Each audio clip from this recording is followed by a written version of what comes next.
देखो, सबसे पहले आपका धन्यवाद है, आपको आदाब है।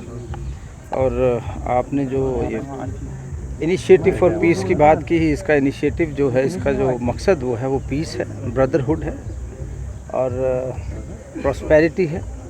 और हम लोगों ने जो पिछले 5-6 वीक्स पहले जिन हालात से हम गुज़रे हैं, तो उसके बाद मुझे लगता है कहीं ना कहीं हर आदमी का, हर डिपार्टमेंट का एक फ़र्ज़ बनता है कि what are you contributing for growth, prosperity, brotherhood of your state and country.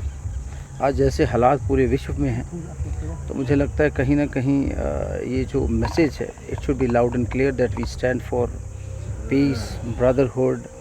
And उसके आगे जो लोग ये कर रहे हैं, उनके मुंह पे ये तमाचा भी होगा, वो our sponsors of terrorism and all. लेकिन हमारी जो है, जो हमारी मुख्यमंत्री उमर अब्दुल्ला साहब की क़यादत में हमारी जो सरकार बनी है, हमारा डे 1 से जो मकसद था वो डेवलपमेंट था, ग्रोथ था, प्रॉस्पेरिटी थी, ब्रदरहुड थी। और we have seen so much. तो मुझे लगता है एक पॉजिटिव नोट पे, जैसे आपके पीछे आप देख रहे हो, नई सुबह है, नया सूरज है, नया सवेरा है, इसी तरह हमें यहाँ की आवाम को फिटनेस की तरफ उनको हमने ले जाना है। We will always expect them drug free society में कंट्रीब्यूट करें, क्योंकि सबसे बड़ा मसला जो है वो ड्रग्स है आज की डेट में हमारे नौजवानों के सामने। और कहीं ना कहीं जो ये जो कम्युनिकेशन का उरूज पे हम हैं इस वक्त, तो कहीं ना कहीं मोबाइल से भी दूर ले जाएं।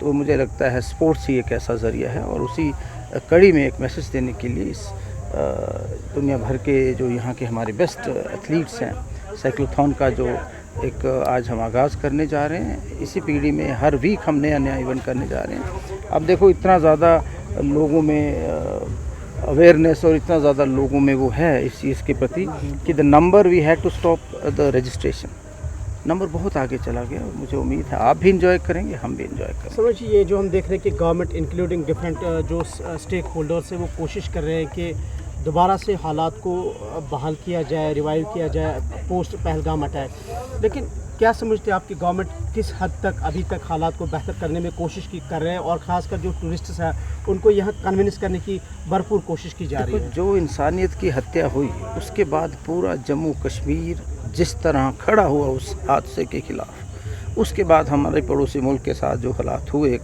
वॉर लाइक सिचुएशन थी, हमने वो भी देखा।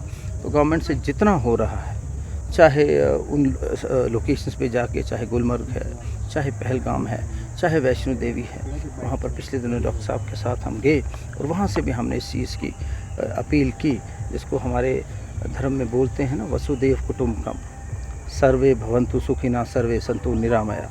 उसमें सारा संसार सुखी रहे, सारा निरोगी रहे, वही मैसेज लेकर हम आगे चल रहे हैं। और गवर्नमेंट अपने इनिशिएटिव ले रही है। और जब तक सोसाइटी अपने दम पे, लोग खुद नहीं जागेंगे, तब तक ये नहीं होगा। लेकिन we are happy, government of India और government of Jammu and Kashmir under the able leadership of Omar Abdullah Sahab अच्छे इनिशिएटिव लिए जा रहे हैं, डेवलपमेंट की ओर लेकर जा रहे हैं। और हम हमेशा जो सच है वो जीतता है, और आप आगे देखेंगे। कल जो है अपोजिशन ने एक बार फिर उमर अब्दुल्ला लेड एनसी आपकी गवर्नमेंट को निशाना बनाया है कि कैबिनेट को एक्सपेंड नहीं किया जा रहा है। ऑल दो की एक एब्सोल्यूट मेजॉरिटी लोगों ने दी थी एनसी को, लेकिन ये कैबिनेट को एक्सपेंड ना करना अवामी मैंडेट के साथ नाइंसाफ़ी। देखो, ओपोजिशन का काम ओपोजिशन करना है, that is prerogative of Omar Abdullah साहब एंड ही इस पर कई बार डिस्कशन भी हो रही है। और आपको आने वाले दिनों में अच्छी खबरें सुनने को। महराज मलिक ने विड्रॉ किया है एनसी सपोर्ट, क्या कुछ करेंगे? Maharaj will always support secular forces, he will always support जो डेवलपमेंट ओरिएंटेड फोर्सेस हैं। इस बारे में जब उससे बात होगी तो हम उससे बात करेंगे। तो मुझे लगता है he will support the government of the day, because हमने जो कुछ देखा है उसने भी वही देखा है। तो मुझे लगता है ये इतना सीरियस इशू नहीं। धन्यवाद। जय हिंद।